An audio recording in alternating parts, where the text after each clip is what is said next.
Mga kaibigan, tayo po ay magluluto ng pakbet. Kaya ito po yung ating mga gagamitin sa ating pakbet. Ayan, yung ating pong sitaw na bagong kuha sa ating taniman.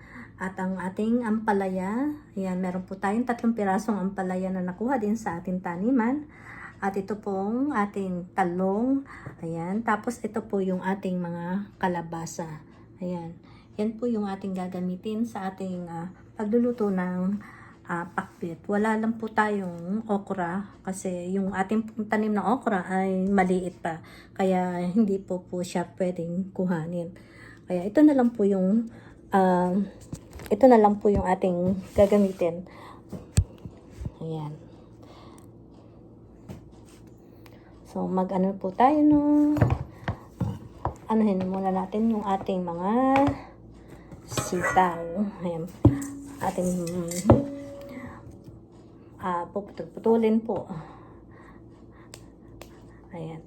O, diba? Ang lutong ng ating sitaw. Kasi bagong pitas siya eh. Ayan. Kakukuha ko lang kanina.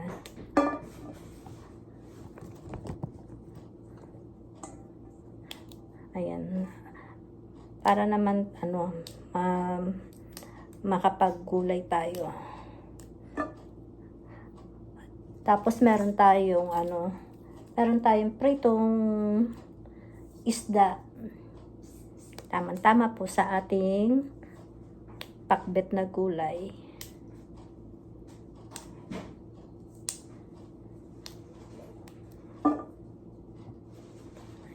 Ayan. Ang lutong ng ating pakbet ng ating sitaw.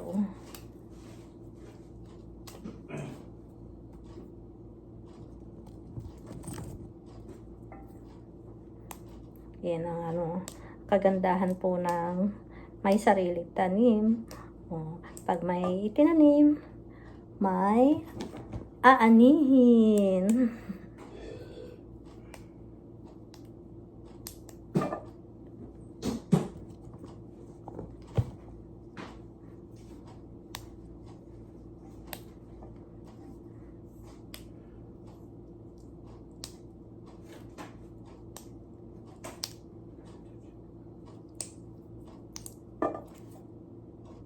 Ayan, yung iba kasi ay medyo magulang na, kaya ganito na lang po yung ang gagawin natin. Kukuha ko na lang po yung kanyang buto. Ayan. Kasi magulang na po yung kanyang balat.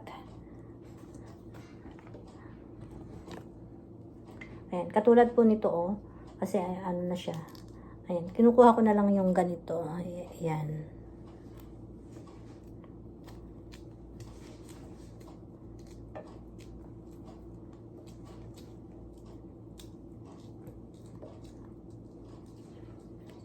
Tapos na lang tayo, pritong isda. O, diba? Sarap yung kain natin mamaya.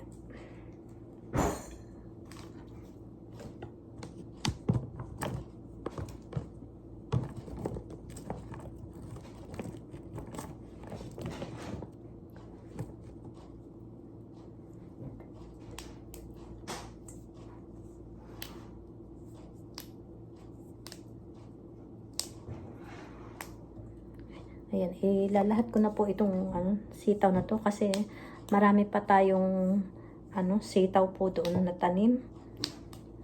Marami pa silang bunga.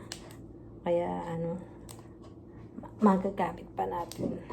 Ito ay atin na pong ilalahat itong aking kinuhang ito.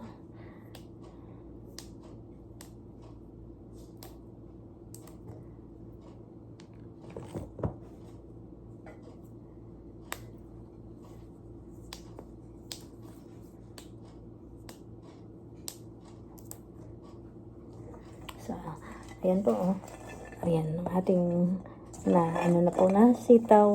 Ayan, tsaka yung kanyang mga buto, ayan.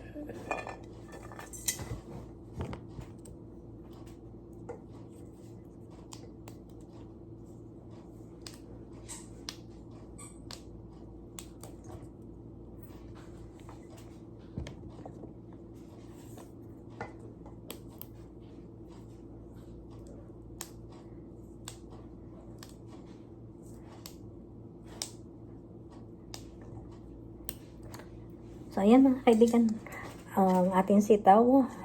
At ano na po natin yung ating ampalaya, tsaka itong kalbasa at ating pong talong. Ayan, maraming salamat sa panonood nyo. Paalam!